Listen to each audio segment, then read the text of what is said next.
Salve, salve, meus amigos. Tudo bem? Professor Paulo.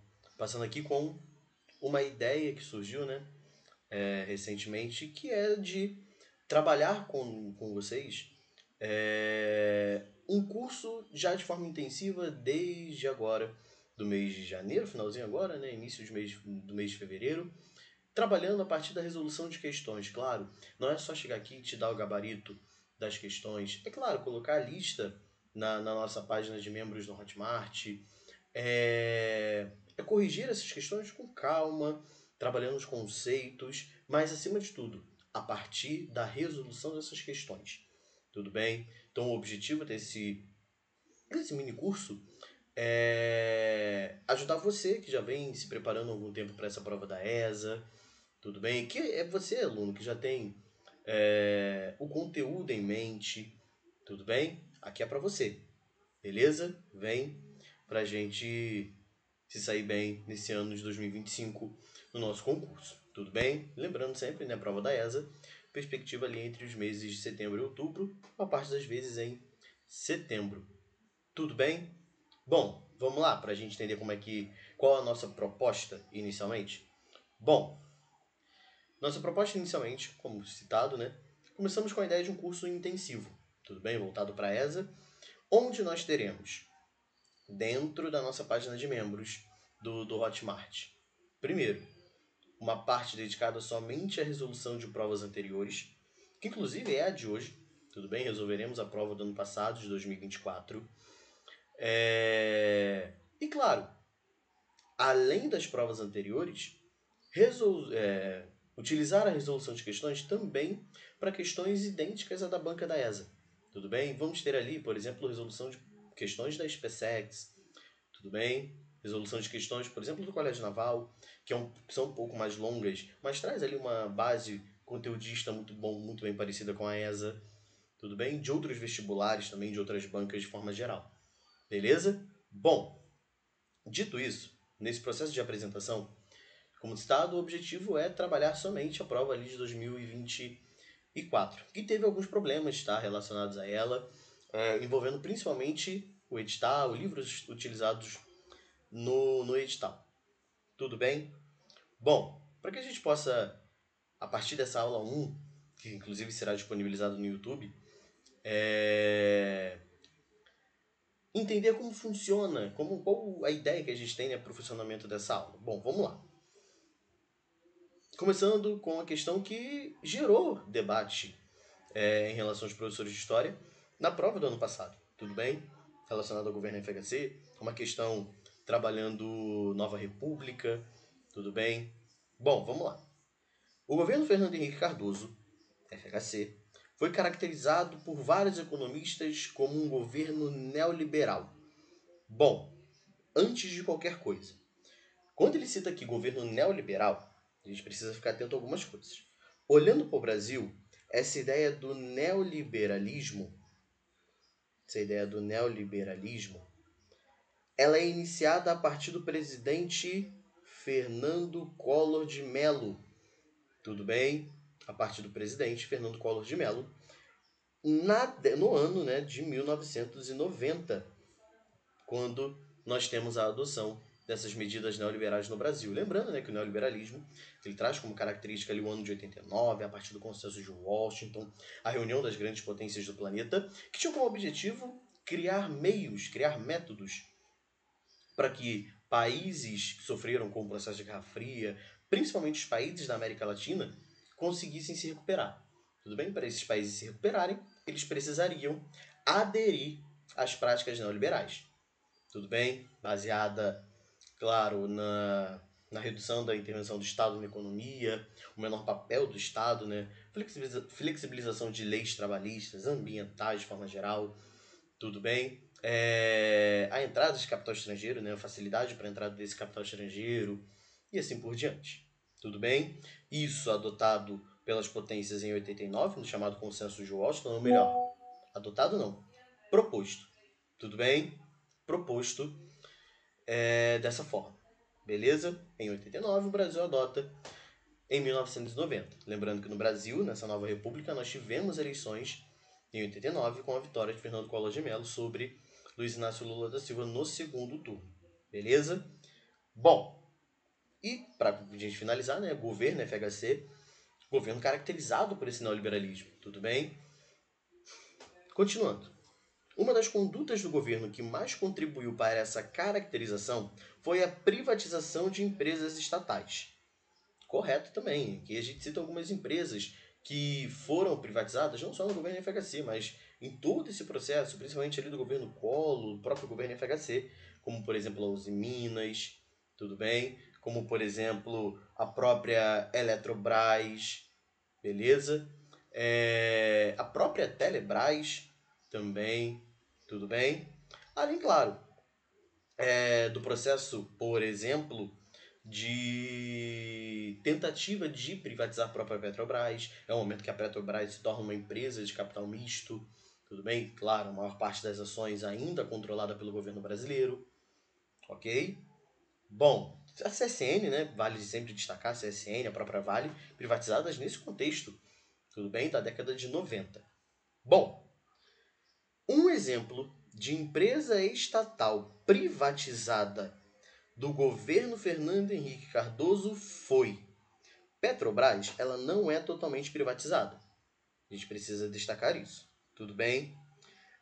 A SCT, a Empresa Brasileira de Correios e Telégrafos, não. Você sabe que os Correios ainda é uma empresa estatal. É o Estado quem coordena toda essa ação dos Correios. Banrisul, Banco do Rio Grande do Sul, também não. Também não. Aqui a gente fala de um banco regional, de um banco, melhor dizendo, não é estatal, mas é que o estado, que é controlado pelo estado do Rio Grande do Sul. Tudo bem? É um dos poucos que se mantém, inclusive, né? Vale citar que durante esse auge da década de 90, a gente vai ter ali bancos como o Banerj no Rio de Janeiro, o Banesp em São Paulo, tudo bem? Bancos controlados pelos governos estaduais. Beleza? Bom. Dito isso, espero que todos tenham entendido por que não desses gabaritos. Dessa forma, a dúvida surge sobre Eletrobras e Telebrás. Tudo bem? Bom, por que no início nós dissemos que isso aqui, que essa questão, né, foi um dos problemas da ESA do ano passado? Lembrando que a ESA não anulou a questão. Beleza? Dessa forma, gostaria muito que vocês observassem essa parte aqui, ó. Deixa eu abrir aqui. Do livro do Gilberto Cotrim, que inclusive é uma das bases, ou melhor, é o livro do edital, né, junto com o Cláudio Vicentino, do edital da ESA. Observando essa parte do texto, aqui nós temos o programa de privatizações, correto? E em meio ao programa de privatização, nós destacamos, perceba, aqui dizendo assim: foram privatizadas, por exemplo, empresas de telecomunicações. Tudo bem? Sistema Telebrás, geração e distribuição de energia elétrica, a Eletrobras. Ou seja, no texto do Gilberto Cotrim, ele diz que tanto a Telebrás, sistema de telecomunicação, quanto a Eletrobras, de distribuição de energia, foram privatizadas. Professor, então por que não foi anulada? Por que manteve essa questão? Bom, e qual o gabarito, né? Acima de tudo. Bom, a gente precisa ficar atento ao seguinte. Mesmo que o texto do Gilberto Cotrim fale sobre isso, era passível de anulação, claro, mas tem um destaque. Tem um destaque nessa questão que a gente precisa ficar atento. A Eletrobras, e aí a gente precisa destacar isso, obviamente, ela inicia, na verdade, o seu processo de privatização no governo Fernando Henrique Cardoso. O processo de privatização da Eletrobras, ele só é finalizado pelo governo Bolsonaro. Tudo bem? Então, dessa forma, o gabarito dessa nossa primeira questão é letra C, Telebrás. Essa sim, completamente privatizada no governo Fernando Henrique Cardoso. Tudo bem? Deu para entender? Mas lembrando novamente, passiva de anulação. Tudo bem? Muita gente, à época, entrou com com recurso sobre essa questão. Bom, só para a gente finalizar de vez aqui, vale sempre a observação que todo professor de história e até mesmo de geografia fazem para vocês em relação ao contexto. Pelo amor de Deus, gente, plano real. Não, a gente não pode falar de FHC sem falar de plano real. Plano real, pelo amor de Deus, ele é do governo Itamar Franco. Tudo bem? Não é governo Fernando Henrique Cardoso. Pelo amor de Deus, tá? Não esquece isso. Eu sei que todo seu professor de história, de geografia, te estressa com isso. Mas é para você não esquecer. Tudo bem? Bom, vamos à próxima? Segunda questão dessa nossa correção do dia de hoje. Nós temos uma questão de primeiro reinado. Vamos lá, vamos devagar. Com a abdicação de Dom Pedro I, em 1831, desculpa, não é nem primeiro reinado, né? Desculpa, período regencial.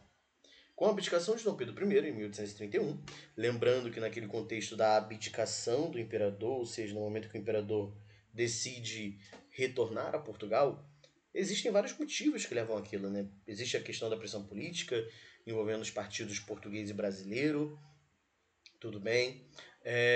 Existe questões econômicas, como por exemplo a falência do Banco do Brasil em 1829, tudo bem. Os gastos naquele cenário extremamente altos, gastos como por exemplo os 2 milhões de libras pagos a Portugal para reconhecer a independência do Brasil, os conflitos que geraram gasto, como as guerras de independência, a própria Confederação do Equador em 1824, a Guerra da Cisplatina contra a Argentina, que gera a independência da região, se tornando Uruguai.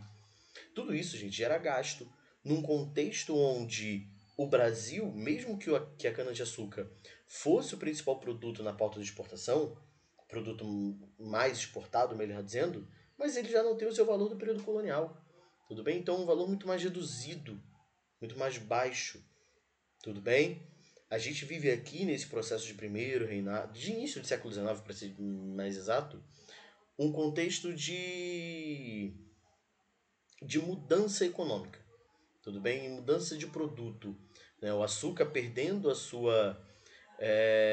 seu grande destaque no cenário econômico, né? Deixando de ter o seu valor extremamente alto, atrelado ao surgimento do café. Tudo bem? Mas vale lembrar que o café ele começa a ganhar destaque só no período regencial, ali por volta de 1837, principalmente em 1838. Tudo bem? Bom, então voltando para cá. Com a abdicação de Dom Pedro I, em 1831, 7 de abril, em favor de seu filho Pedro de Alcântara, de apenas 5 anos de idade, o Brasil passou a ser governado por uma regência composta por 3 membros. Lembrando, período regencial, a adoção dessa regência já era prevista em Constituição. Tudo bem? Se o imperador não tiver idade, ou melhor, se o imperador falecer ou abdicar e o sucessor não tiver idade mínima para assumir, que seja instaurada uma regência. Tudo bem? Nesse primeiro momento, por 3 membros, composta por 3 membros. É o período que a gente vai chamar de regência trina, que é dividido em 2 partes. Tudo bem? No início de 31, logo após a abdicação, a gente vai chamar ele de regência trina provisória. Posteriormente, até 1834, de regência trina permanente. E a partir de então, 2 regências unas. De 1834 até 1837, regência una de Padre Diogo Feijó. E de 1837 até 1840, regência una do Araújo Lima. Tudo bem? Lembrando que esse período entre 1831 e 1837, ou seja, o período entre as regências trinas e a regência una de Padre Diogo Feijó, é um período que nós chamamos de avanço liberal. Tudo bem? Não esquece disso. Então chamamos isso de avanço liberal. Tudo bem? Além, claro, desse avanço liberal, o que traz? Qual a característica desse avanço liberal desse período? A característica desse período, gente, é retratado principalmente em dar maior liberdade para as províncias. Não esquece que toda vez que a gente fala em províncias, província é aquela região que você conhece hoje como estado. Só que naquele contexto, tudo bem? O governante da província é chamado de presidente da província. Ele não é eleito, ele é escolhido pelo imperador. Tudo bem? Então, nesse contexto, é dada maior autonomia para essas províncias. Tudo bem? Esse avanço liberal ele é muito simbólico muito por conta, deixa eu tirar minha câmera aqui rapidinho para que todos nós possamos enxergar. Esse avanço liberal, ele traz como característica o ano de 1834, com a criação do ato adicional, onde nós teremos a criação teremos a criação, por exemplo, das assembleias provinciais. O Rio de Janeiro é decretado município neutro. É nesse contexto. Tudo bem? Rio de Janeiro como município neutro. Nós vamos ter a criação da regência una. Tudo bem? O fim da regência trina e a criação da regência una. E além de outros aspectos voltados para essa maior liberdade provincial. Tudo bem? Bom, voltando à questão, nós temos, até que o menino alcançasse a maioridade, ou seja, Pedro de Alcântara. Em 1834, a Constituição Imperial foi alterada, não quer dizer que foi extinta, foi alterada. Com a promulgação do ato adicional, acabamos de falar sobre ele, que, entre outras questões, estabelecia a regência exercida por uma pessoa com mandato de 4 anos. Tudo bem? Pô, professor, se é mandato de 4 anos, por que Feijó ficou de 34 a 37 e o Araújo Lima de 37 a 40? Nenhum deles completaram 4 anos. Sim, e tem um motivo para isso. Padre Diogo Feijó, principalmente, ele vai abdicar do poder. Tudo bem? Ele vai renunciar ao poder. Já Araújo Lima, ele sofre com o golpe da maioridade. Tudo bem? Bom, esse período foi extremamente conturbado. Que período? Período regencial. Tudo bem? Período regencial. Com a inclusão de diversas revoltas nas províncias brasileiras. Marque a alternativa que apresenta revoltas iniciadas no período regencial. Não precisa terminar também no período regencial. Tudo bem? Basta começar no período regencial. Pô, professor, tem revoltas que iniciam no período regencial e não acabam no período regencial? Tem. E nós destacamos principalmente 2. Tudo bem? A Farroupilha, no Rio Grande do Sul, inclusive a maior revolta da história brasileira em questão de tempo. Tudo bem? A Farroupilha ela dura 10 anos, então ela é de 1835 até 1845. Perceba que ela é finalizada em meio ao segundo reinado já. E também a própria Balaiada, finalizada ali no ano de 41, entre 37 e 41. Beleza? Não esquece disso. Ok? Bom, dito isso, quais são as revoltas iniciadas no período regencial? Letra A. Farroupilha? Sim. Revolta dos Malês? Sim. Cabanagem? Sim. Aparentemente gabarito letra A. Letra B. Revolução Liberal. Pode ser, por exemplo, a Revolução Liberal do Porto, de 1820, em meio ali à transição do processo de independência. Tudo bem? Confederação do Equador, 1824. E sabe nada, essa sim, período regencial. Tudo bem? Liderado pelo Francisco Sabino. Revolta em Salvador, Bahia. Letra C. Balaiada, Cabanagem. Ambas do período regencial. Tudo bem? Balaiada no Maranhão, citamos agora há pouco. E a Cabanagem no Pará. Beleza? Revolução Liberal, você sabe que não. Então não pode ser nem letra B, nem letra C. D. Sabinada, Balaiada e Conjuração Baiana. Sabinada e Balaiada de novo. Tá correto. Conjuração Baiana não é período regencial. É colonial. Tudo bem? Revolta de caráter separatista. E letra E. Cabanagem, Guerra dos Farrapos e Inconfidência Mineira. Cabanagem, Guerra dos Farrapos, nós podemos chamá-la de Farroupilha. Tudo bem? São movimentos da regência. E Confidência Mineira, não. Então, nosso gabarito acaba sendo letra A. Agora, vamos com calma. Revolução Farroupilha é um dos poucos movimentos de elite desse período regencial. Tudo bem? Ocorrendo, claro, na região do Rio Grande do Sul. Tem relação direta com os impostos sobre o gado e a carne bovina, de forma geral, produzida na região. O governo brasileiro, naquele contexto, acaba favorecendo a carne bovina oriunda da região do Prata, principalmente ali da Argentina, do Uruguai e do Paraguai. Tudo bem? A revolta dos malês está relacionada com uma busca de liberdade para os escravos, movimento na Bahia. Essa revolta dos malês, a gente precisa entender principalmente quem são esses malês. Tudo bem? Esses malês são os escravos de origem árabe de origem muçulmana, escravos que sabiam ler e escrever em árabe, por exemplo, tudo bem? E a cabanagem é um movimento que traz uma característica dos outros movimentos também desse período regencial, tudo bem? A característica de ser um movimento contra a fome, contra a miséria, tudo bem? Cabanagem que já havia sido questão de prova em 2023, também trazendo essa característica de quem é o cabano, né? Aqueles que vão viver ali à margem dos rios, população mais pobre, tudo bem? Por isso nosso gabarito, letra A, tudo bem? Vamos para a próxima, vamos, ó. A Revolução Pernambucana. Então vamos com calma agora.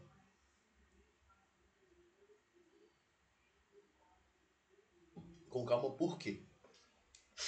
Não confunda jamais Revolução Pernambucana com...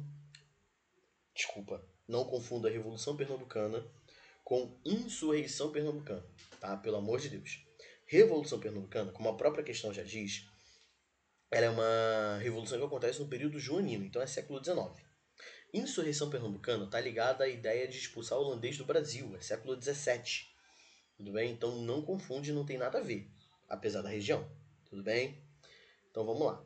A Revolução Pernambucana foi a única rebelião de caráter emancipacionista, ou seja, separatista e republicano, durante o governo de Dom João VI, que ultrapassou a fase da mera conspiração. Sim, Revolução Pernambucana, que inclusive chega a formar, a instaurar, né, um governo provisório. Tudo bem? Cerca ali de 73 a 75 dias, dependendo da bibliografia que você esteja utilizando. Tudo bem? Bom, marca alternativa que possui apenas causas da eclosão da Revolução Pernambucana. Tudo bem? 1. O apoio incondicional dos pernambucanos ao governo do príncipe Dom João? Claro que não, gente. É um movimento dentro do contexto da presença de Dom João no Brasil. É um movimento contra Dom João. É um movimento que desejava a separação. A questão fala sobre isso. O emancipacionista deseja separação. Tá bom? Então, pelo amor de Deus, não marca isso. 2. A fome no Nordeste, provocada pela seca de 1816. Completamente correto. Região principalmente pernambucana, ainda muito dependente da exportação de cana. Tudo bem? A gente tem um Nordeste que depende desses produtos voltados para o próprio consumo. Tudo bem? Então, a seca de 1816 ela gera problemas gigantescos, principalmente para Pernambuco, em 1817. E vale lembrar, além da seca, a gente também precisa destacar, por exemplo, o aumento dos impostos propostos por Dom João VI para a região de Pernambuco, o que é um outro motivo para gerar a Revolução Pernambucana. Tudo bem? Então, a afirmativa 2 correta. Se a 2 está correta, a gente observa que a 1 está errada, que a letra A, desculpa, não pode ser gabarito, que a letra D não pode ser gabarito, que a letra C não pode ser gabarito. Bom, e letra E, já que a gente citou que a número 1 está incorreta. Tudo bem? Então a gente já tem um gabarito, né? 2, 3 e 5. Mas vamos entender o porquê. 3. A concorrência, do algodão produzido pelos norte-americanos e do açúcar produzido nas Antilhas, que baixavam os preços desses produtos no mercado internacional. Correto? Você tem concorrência, o valor do produto naturalmente ele tende a reduzir. Tudo bem?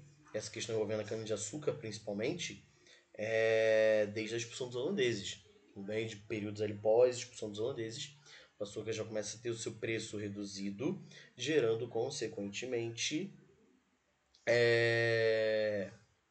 a redução do seu preço. Beleza? 4. As ideias monarquistas inspiradas na Revolução Francesa. A Revolução Francesa não é um movimento monarquista, é um movimento de característica liberal, iluminista. Tudo bem? Então não pode ser afirmativa 4. Mas vamos lá, só para deixar claro. Revolução Francesa, ela influencia a Revolução Pernambucana? Influencia. Mas com características monarquistas? Claro que não, com características liberais. Beleza? Então não confunde. E a 5, como a gente já sabe que está correta, o crescente aumento dos impostos após a chegada da corte portuguesa ao Brasil.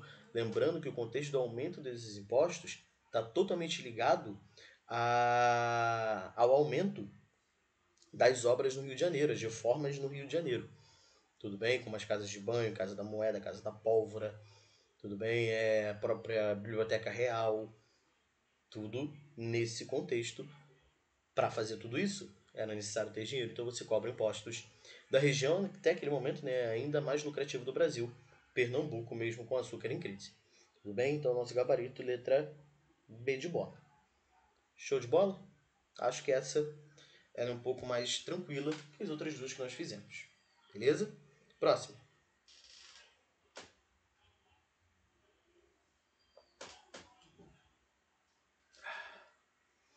Bom,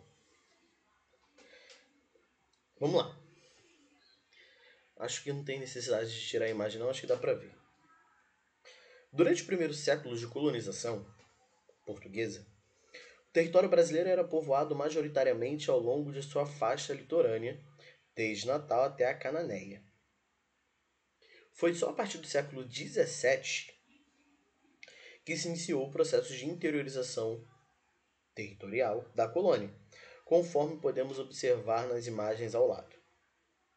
Então, na primeira imagem, a gente tem uma concentração da população no litoral, tudo bem, como estado, e durante o século XVIII a gente percebe um processo de maior interiorização. Então a gente percebe ali uma ocupação na Amazônia, no atual território de Mato Grosso, na parte central do Brasil, por exemplo.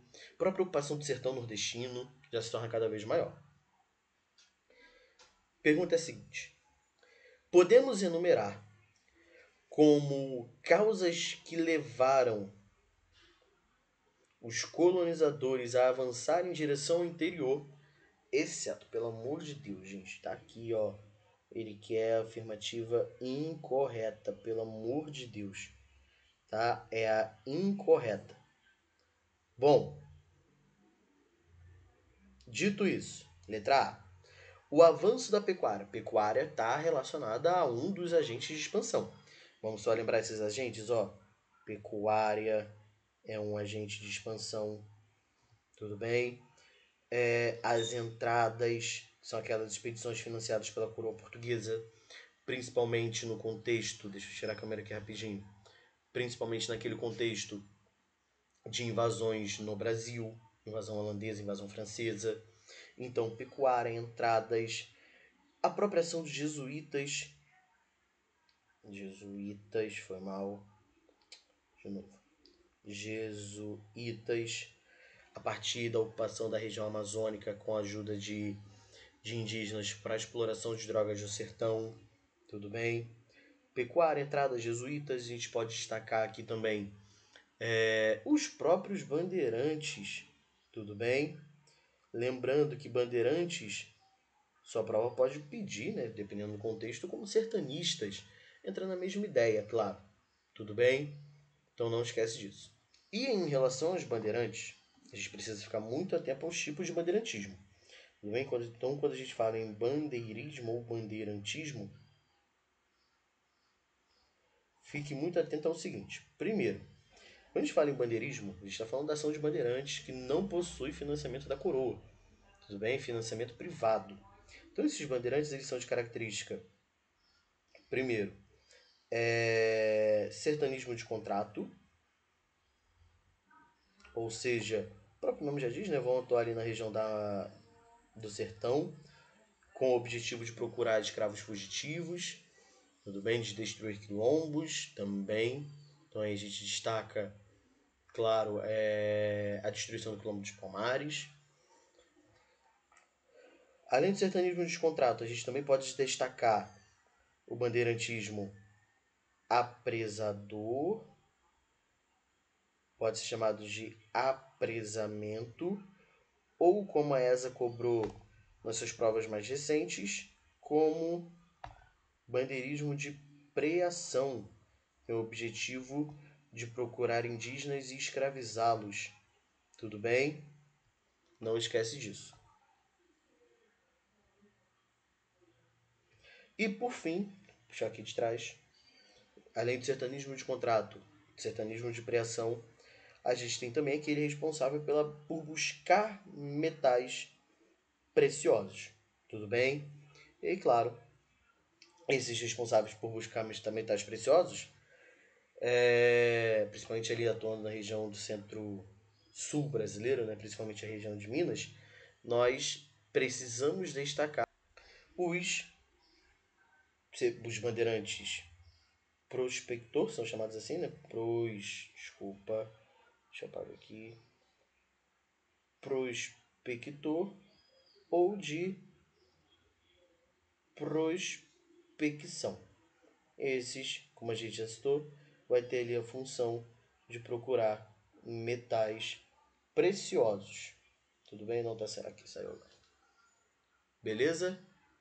Espero que todos consigam compreender. Bom, voltando para cá com a imagem, nós temos letra A, o avanço da pecuária, a gente já citou que é um agente da expansão, uma vez que cada vez mais os rebanhos ocupavam áreas interioranas. A gente pode deixar aqui como certo. Tudo bem? B. As expedições militares financiadas pela coroa para expulsar possíveis invasores estrangeiros. São as entradas. Tudo bem? São as entradas, como nós já citamos. C. A busca por novas áreas para o plantio de cana, já que o solo das regiões litorâneas tem se mostrado muito improdutivo. Essa aqui a gente precisa ficar atento como possível gabarito. Por quê? As regiões no Brasil, e aí eu preciso que você lembre das aulas de geografia, de solo, a região litorânea, né, ela se destaca por ser uma região fértil, principalmente no Nordeste brasileiro, onde nós vamos ter a produção de cana se concentrando e um solo chamado de massapê. Tudo bem? Se eu não estiver enganado, o segundo solo mais fértil do Brasil. Tudo bem? Assim como na região, por exemplo, do Sudeste brasileiro, principalmente ali a região de Oeste Paulista e o próprio Vale do Paraíba, onde a gente encontra, por exemplo, o Terra Roxa, né? Região ali também próximo ao Paraná, tudo bem? Que é o solo mais fértil do Brasil. Tudo bem? Bom, e solos mais ao interior, destacando principalmente o solo na região amazônica, que sofre aquele processo de lixiviação, são solos mais pobres. Tudo bem? Então, aparentemente, gabarito letra C. Vamos ver as outras. Ó. A ação dos jesuítas, que fundavam novos aldeamentos para explorar as riquezas naturais e catequizar os indígenas. Isso aqui está correto. Tudo bem? Claro que os jesuítas fundavam novos aldeamentos. A exploração dessas riquezas nacionais. Quais são essas riquezas naturais? Desculpa. São riquezas como as drogas do sertão. Não confunde, drogas do sertão não são encontradas no sertão, são encontradas na Amazônia. Tudo bem? A questão da baunilha, do próprio açaí, guaraná e assim por diante. Tá? Então, pelo amor de Deus, não vai me errar isso. E letra E. A ação dos bandeirantes que avançavam para o oeste à procura de metais preciosos ou a caça de indígenas ou de escravos fugidos. Então, entendendo que esse bandeirante ele parte da região de São Paulo, da província de São Paulo, então é mais ou menos aqui, vamos pegar nesse mapa aqui, ó, mais ou menos aqui, ele parte no sentido oeste, segundo a alternativa E. Então ele faz esse sentido aqui. Tudo bem?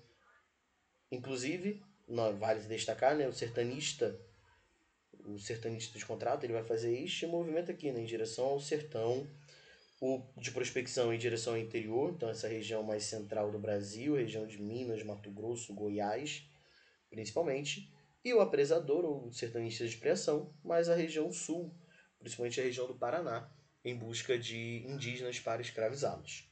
Tudo bem? Dessa forma, o nosso gabarito é de fato letra C. Beleza? Questão aparentemente tranquila. Tudo bem? Para você que já possui o conteúdo dominado. Próxima questão. Tá acabando. A Guerra dos Mascates foi um conflito que eclodiu no Nordeste brasileiro no ano de 1710, no contexto da crise da economia açucareira, provocada pela concorrência com a produção dos holandeses nas Antilhas. Falamos agora há pouco numa questão anterior, tudo bem? Sobre a Revolução Pernambucana, tudo bem? Sobre esse conflito é correto afirmar que, vamos lá, gente, quando a gente fala em revoltas nativistas, vou colocar aqui somente como nativistas, lembrando que no contexto colonial nós também teremos as emancipacionistas. Quando a gente fala nessas revoltas nativistas, claro que são várias, mas tem as principais. Tudo bem? Dentre as principais, a gente pode destacar ali a revolta de Beckman, por exemplo. Destacar Mascates, por que não? Tudo bem? Beckman, Mascates. A gente pode destacar Filipe dos Santos ou a revolta de Vila Rica. Tudo bem? Além da dos Emboabas. Inclusive Emboabas antes do que a de Vila Rica, né? E a dos Emboabas. Tudo bem? Então a gente tem aqui 4 principais revoltas. Beleza? Bom, o que a gente pode observar sobre elas? Cada uma delas possui a sua característica, as suas palavras-chave. Então, quando a gente fala de Beckman, por exemplo, claro que você precisa lembrar dos irmãos Tomás e Manuel Beckman. Tudo bem? Aí é quando a prova ela quer facilitar muito sua vida. A gente pode citar, por exemplo, a tentativa de escravização indígena na região, o que vai gerar conflito entre senhores e jesuítas. O jesuíta que deseja proibir esse processo de escravização, os senhores, na falta de mão de obra, desejam escravizar esses nativos. Tudo bem? Pô, professor, só isso? Não, tem mais uma aqui, ó. Tudo bem? Sobre a revolta de Beckman, que a gente precisa destacar, que vai ser a Companhia de Comércio do Maranhão. Lembrando que a revolta de Beckman acontece no Maranhão. Tudo bem? Companhia de Comércio do Maranhão extremamente corrupta naquele contexto, já que ela deveria, entre suas funções, fornecer o número mínimo de escravos, então cerca ali de 5.000 escravos por ano, tudo bem? 500 escravos, desculpa, por ano, durante 5 anos. E comercializar com a região, tudo bem? Então, comercializar com a região, buscando tornar aquela região muito mais atraente economicamente. Ela não consegue fornecer o número de escravos e comércio com a região, utilizando produtos com valor acima, vendendo produtos, né, com valor acima dos mercados e comprando produtos com valor abaixo dos de mercado, tudo bem? Então ela é extremamente corrupta e é um dos motivos para sua extinção e também para a revolta de Beckman, tudo bem? Bom, a Guerra dos Mascates, ela também traz algumas características já citadas na própria questão, tudo bem? O contexto da crise açucareira é um motivo, mas principalmente, Guerra dos Mascates, ela precisa citar conflito entre produtores, se ela não quiser facilitar a tua vida, produtores contra comerciantes. Se ela quiser facilitar a tua vida, a questão vai falar em conflito entre Olinda e Recife, que na prática é a mesma coisa, onde nós teremos Olinda, a região produtora dessa cana, tudo bem? Então nós teremos Olinda, a região produtora desta cana, e Recife, a região que vai comercializar essa cana, tudo bem? Claro que tem vários outros motivos, né? Olinda vai estar em crise por conta de empréstimos pegos com o Recife. Recife vai desejar sua emancipação em relação a Olinda, tudo bem? Com o objetivo de se tornar vila. São vários motivos que levam a Guerra dos Mascates. Tudo bem? Bom, Vila Rica, que é a última revolta nativista, se destaca a figura de Filipe dos Santos, tudo bem? Lembrando o contexto da mineração, a gente já fala ali de século XVIII, Filipe dos Santos. Destaca-se principalmente a criação das casas de fundição. Isso não podemos esquecer, tá? É o principal motivo para a revolta de Vila Rica, tudo bem? Em Emboabas, eles precisam estar ali a disputa pelo direito de explorar ouro. Exploração de ouro. Isso nós não podemos esquecer. Tudo bem? Claro, pode estar ali a presença também de sertanistas, bandeirantes de forma geral. Tudo bem? Lembrando, como a gente citou na questão anterior, sertanista e bandeirante pode aparecer como a mesma coisa. Tudo bem? Bom, agora vamos para a questão, né? Enfim. Só para a gente retomar o raciocínio, né? A Guerra dos Mascates foi um conflito que eclodiu no Nordeste brasileiro no ano de 1710, no contexto da crise da economia açucareira provocada pela concorrência com a produção dos holandeses nas Antilhas. Sobre esse conflito é correto afirmar. Letra A. Os comerciantes de Recife estavam endividados com os senhores de engenho de Olinda, que exigiam pagamento imediato. É o oposto. Tudo bem? Não esqueça que é o oposto. São os produtores de Olinda endividados com os comerciantes de Recife. B. Mascate era o nome dado aos holandeses que governavam a cidade de Recife, do Recife naquela época. Não faz o menor sentido, porque o holandês ele já foi expulso na metade do século XVI. Tudo bem? C. Ocorreu devido a hostilidades entre comerciantes recifenses, mascates, e os senhores de engenho de Olinda. Fica aquela dúvida aqui podendo ser gabarito. Vamos ver as outras. Bom, letra D. Os recifenses reivindicavam junto ao rei Dom João V que seu povoado fosse elevado à categoria de vila. Citamos isso agora há pouco, se tornando independente em relação ao controle de Olinda. Tudo bem? Esse era o desejo de Recife. Pedido esse que foi negado pelo monarca. Pelo contrário, é aceito pelo monarca Dom João V. Tudo bem? Se é aceito, não pode ser letra D. E letra E. A coroa portuguesa não interveio no conflito que foi encerrado com um acordo de paz entre os revoltosos no ano de 1711.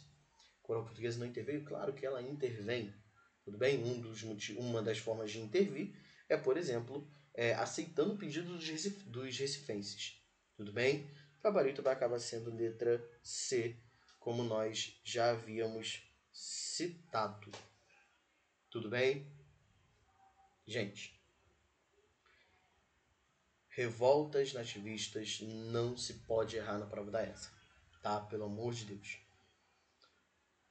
Entendam essas palavras-chave, acima de tudo, entenda todo o contexto, tudo bem? Mas fique com essas palavras-chave na tua mente. Beleza? Não esquece disso. Chegamos à última. Chegamos à última questão. Bom, vamos lá. Deixa eu tirar... Acho que não precisa tirar agora não, né? Imagina. Bom, a questão diz o seguinte. A Era Vargas foi um período de 15 anos em que o país teve um governante, Getúlio Vargas. A alternativa correta que apresenta uma sequência cronológica de acontecimentos na Era Vargas é... Fica atento a essa questão da ESA cobrar ordem cronológica, tá? Não é a primeira vez que ela cobra. Tudo bem, já teve um ano que ela cobrou a sequência cronológica do período regencial. Tudo bem? E aqui ela cobra mais uma vez. Pô, professor, eu não vou lembrar essas datas. Calma. Tem alguns pontos importantes pra gente entender aqui. Tudo bem? Principalmente do final. O final, gente, de cada alternativa é crucial pra gente acertar essas questões. Por quê? Se a gente lembra dos últimos anos da Era Vargas, principalmente a partir do Estado Novo, o que nós temos? Brasil na Segunda Guerra, criação do Estado Novo e não vejo nas alternativas, por exemplo, questão envolvendo industrialização, ainda não. Então vamos lá. Ó, letra A, vamos tentar entender isso a partir da letra A. Criação do Conselho Nacional do Café, Revolução Constitucionalista, extinção da Aliança Nacional Libertadora, intentona comunista, instauração do Estado Novo, participação do Brasil na Segunda Guerra Mundial. que a gente consegue entender aqui que é o mais prático para vocês alunos? Entender que isso aqui está certo. Essa sequência aqui final está certa. Primeiro nós temos a instauração do Estado Novo. O Estado Novo ele é instaurado em 1937, não esquece que é a ditadura de Vargas. E o Brasil ele entra na guerra, né? O Brasil declara a guerra ali por volta final de 42, né? Praticamente 43. E vai à guerra finalzinho de 43, 44. Tudo bem? E aí 45, fim do Estado Novo. Fim da Segunda Guerra e fim do Estado Novo. Então, o nosso gabarito precisa ter esse final aqui. Vamos ver, ó. Letra A tem, letra B. Vamos ver, ó. A participação do Brasil na Segunda Guerra e a instauração do Estado Novo. Também tem. Então vamos lá. C. C já não pode ser, ó, porque ela já fala o oposto. Ela fala primeiro do Brasil na Segunda Guerra e depois a instauração do Estado Novo. Ele quer em ordem cronológica. D. A participação do Brasil na Segunda Guerra e a instauração do Estado Novo. Também não pode ser letra D, gente. Tudo bem? E nossa letra E diz assim: a Revolução Constitucionalista, enfim, como eu disse, isso não é o final. A instauração do Estado Novo e só depois vem a participação na Segunda Guerra. Também não pode ser, gente. Então a gente fica entre letra A e letra B. Tudo bem? Facilita um pouco. Você elimina 3, né? Então acaba que você passa a ter 50% de chance de acertar. Vamos lá. Onde a gente pode entender aqui? Revolução Constitucionalista, ela é de 1932. Tudo bem? Intentona Comunista, ela vem antes da extinção da Aliança Nacional Libertadora? Não. Esse é um ponto importante. A Intentona Comunista tem toda a sequência ali em 35, né? 34 para 35. A Intentona Comunista é de 35. Porém, no mesmo ano, gente, é criada a Lei de Segurança Nacional. Tudo bem? Pelo Vargas, que coloca na ilegalidade a Aliança Nacional Libertadora, a Aliança Nacional, a ANL, desculpa, a ANL na ilegalidade. Tudo bem? Não à toa, seu professor de História, ele costuma citar que a Intentona Comunista ela não é liderada pela ANL, ela é liderada pelo Partido Comunista. Tudo bem? Claro, tem ali seus membros. Tudo bem? Então não esquece disso. Dessa forma, a gente já mata a questão, né? A gente acaba percebendo que o gabarito ele vai ser letra A. Porque a gente tem na ordem a extinção da Aliança Nacional Libertadora e a Intentona Comunista. Tudo bem? O problema, ele continua? Pro gabarito da questão, não. Pro gabarito da questão, não. Porque você percebe aqui uma troca, né? Na letra B. Tá oposto. O gabarito ele acaba sendo letra A. Dessa forma, a gente entende que a criação do Conselho Nacional do Café ele vem ainda no governo provisório do Vargas antes do ano de 32. Tudo bem? Então, como é que a gente pode fazer essa questão, encontrar outras formas de fazer essa questão, né? Melhor dizendo. Separa pelos períodos. Tudo bem? Então, a gente separando, a gente teria criação do Conselho Nacional do Petróleo, Revolução Constitucionalista, governo provisório. Tudo bem? ANL, Intentona Comunista, governo constitucional. Estado Novo, obviamente, Brasil na Segunda Guerra. Estado Novo. Tudo bem? E aí bastava ali a ordem para que a gente pudesse acertar essa questão. Talvez a questão mais chata da prova do ano passado que possa ter dificultado a vida de alguns. Tudo bem? Espero ter sanado a dúvida de vocês. Tudo bem? Em relação a essa prova do ano passado. Não esquece que essa aula vai estar disponível no YouTube. Tudo bem? E acima de tudo, participe do curso conosco. Tudo bem? Inicialmente esse preço promocional, o qual você, assim que clicar no link aqui na descrição, você encontra esse nosso curso. Tudo bem? Vale lembrar que não é só para essa, teremos também para a própria SpaceX. Tudo bem? Então não esqueça, contamos com você aqui. Tudo bem? nessa correção de exercícios, claro, até a data da prova da ESA, com exercícios diversos, não só de provas anteriores. Tudo bem? Um forte abraço e até a próxima.